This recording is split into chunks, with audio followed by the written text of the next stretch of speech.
ব্রিটিশরা ভারতবর্ষের কতটা আর্থিক ক্ষতি করে গিয়েছে।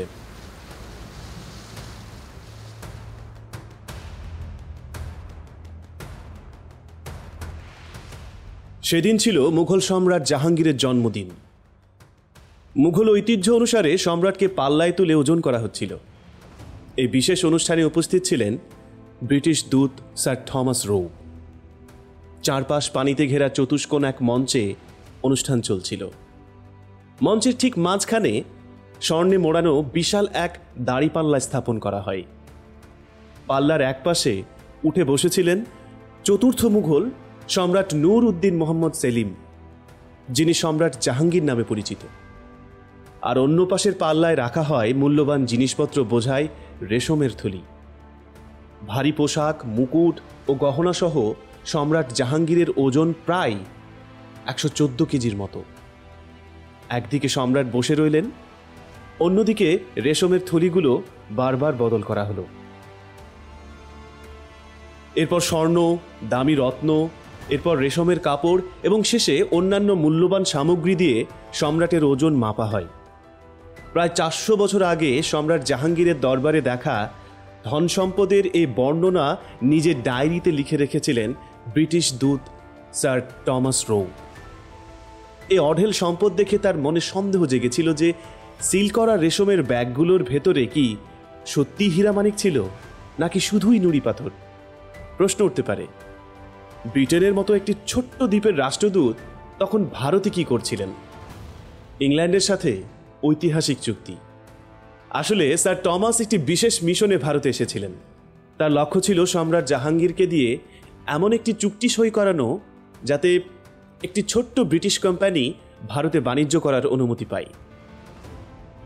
স্যার টমাসের দীর্ঘ ডায়েরি থেকে জানা যায় কাজটি এত সহজ ছিল না এবং কঠোর পরিশ্রমী ইংরেজ রাষ্ট্রদূতকে এ ব্যাপারে অনেক লড়াই করতে হয়েছে। মুঘল সম্রাটরা তখন ইরানের সাফাভি এবং ওসমানীয় খেলাফত ছাড়া অন্য কাউকে প্রতিদ্বন্দ্বী মনে করতেন না। তাদের দৃষ্টিতে ইংল্যান্ড ছিল এক ছোট্ট অবহেলিত দ্বীপ।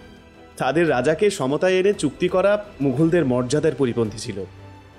তবু স্যার টমাস হাল ছাড়েননি। 3 বছরের চেষ্টা, কূটনৈতিক চাল এবং নানা উপহার দেওয়ার পর তিনি সফল হন। 1618 সালের অগাস্ট মাসে তিনি সম্রাট জাহাঙ্গীরের উত্তরাধিকারী যুবরাজ শাহজাহানকে দিয়ে একটি চুক্তি করাতে সক্ষম হন। চুক্তির মাধ্যমে সুরাটে অবাধে ব্যবসার অনুমতি পাওয়া কোম্পানিটির নাম ছিল ইস্ট ইন্ডিয়া কোম্পানি। এই ঘটনা মুঘল শাসনের ইতিহাসে একটি গুরুত্বপূর্ণ মাইলফলক হয়ে দাঁড়ায়।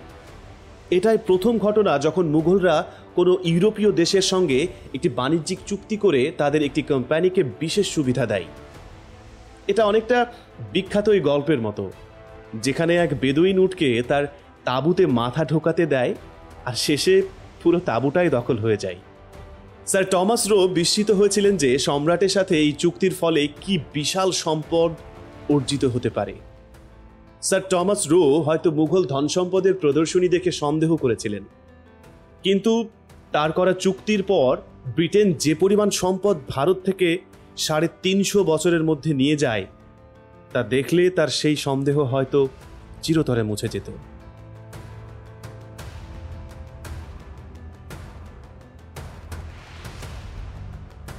অর্থনীতিবিদরা এই লুটপাটের পরিমাণ হিসাব করার চেষ্টা করেছেন এবং এ নিয়ে পরে আলোচনা হবে। তার আগে দেখা যাক ইস্ট ইন্ডিয়া কোম্পানি ও ব্রিটিশ শাসন ভারতের ওপর যে প্রভাব ফেলেছে সেটা সম্পদ লুটপাটের চেয়েও কত বেশি ভয়াবহ ছিল। ইতিহাসের চতুর্থ জঘন্যতম নৃশংসতা। আমেরিকান ইতিহাসবিদ ম্যাথিউ হোয়াইট তার বই the great book of horrible things ইতিহাসে 100টি অন্যতম নৃশংস ঘটনা পর্যালোচনা করেছেন, যে সময়ে সবচেয়ে বেশি সংখ্যক মানুষ প্রাণ হারিয়েছিলেন। এর মধ্যে ব্রিটিশ শাসনের সময় ভারতে ঘটে যাওয়া দুর্ভিক্ষ ইতিহাসের চতুর্থ ভয়াবহতম মানবিক বিপর্যয় ছিল। ওই দুর্ভিক্ষে 2,66,00,000 ভারতীয় প্রাণ হারিয়েছিলেন। তবে দ্বিতীয় বিশ্বযুদ্ধের সময় বাংলার দুর্ভিক্ষকে লেখায় অন্তর্ভুক্ত করেননি হোয়াইট। সে সময় প্রায় 30 লক্ষ থেকে 50 লাখ মানুষ প্রাণ হারিয়েছিলেন। যদিও এই দুর্ভিক্ষকেও হিসেবে নেওয়া হয় তাহলে দেখা যায় ইস্ট ইন্ডিয়া কোম্পানি এবং পরবর্তীতে ব্রিটিশ শাসন আমলে দুর্ভিক্ষের কারণে প্রায় 3 কোটি ভারতীয় প্রাণ হারিয়েছিল। ভারত তখনকার এবং এখন বিশ্বের সবচেয়ে উর্বর অঞ্চলগুলোর মধ্যে একটি। তাহলে কেন এত মানুষ ক্ষুধায় মারা গেল? হোয়াইট এই দুর্ভিক্ষগুলোর পেছনে বাণিজ্যিক শোষণকে দায়ী করেছেন। এর ব্যাখ্যা দিতে 1769 সালে বাংলার ঘটে যাওয়া দুর্ভিক্ষের উদাহরণ তুলে ধরা হয়। নোবেলজয়ী অর্থনীতিবিদ অমর্ত্য সেন এই দুর্ভিক্ষে মৃতের সংখ্যা 1 কোটি বলে অনুমান করেছেন। সে সময়ের একটি ভয়াবহ দৃশ্য এক ইংরেজের ভাষায় তুলে ধরা হলো। লাখ লাখ মানুষ আর কটা দিন বাঁচার আশায় মারা যাচ্ছিল। তাদের চোখ ছিল ফসলের দিকে, কিন্তু ফসল পাকতে অনেক দেরি হয়ে যায়। এই দুর্ভিক্ষ এবং লুটপাট শুধু অর্থনৈতিক ক্ষতিই নয়, বরং ভারতীয় সমাজের গভীরে দীর্ঘমেয়াদী প্রভাব ফেলেছিল।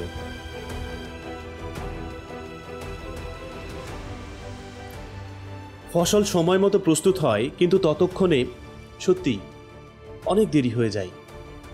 প্রায় 200 বছর পরে 1769 সালের সেই গল্পের পুনরাবৃত্তি হয় পূর্ব বাংলায়।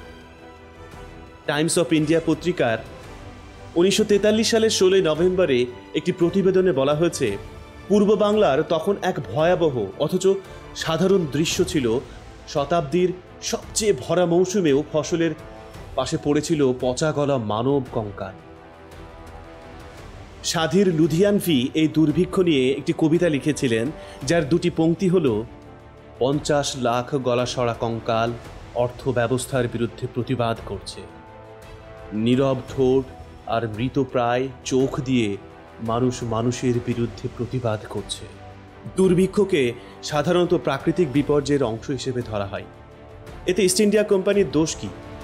বিখ্যাত দার্শনিক উইল ডুরান্ট এ সম্পর্কে লিখেছেন, ভারতে ভয়াবহ দুর্ভিক্ষের মূল কারণ ছিল নির্মম শোষণ, শস্যের অসম বন্টন এবং দুর্ভিক্ষের সময়ও জোর করে উচ্চ হারে কর আদায়। ফলে ক্ষুধার্ত কৃষকেরা সেই কর দিতে পারতেন না।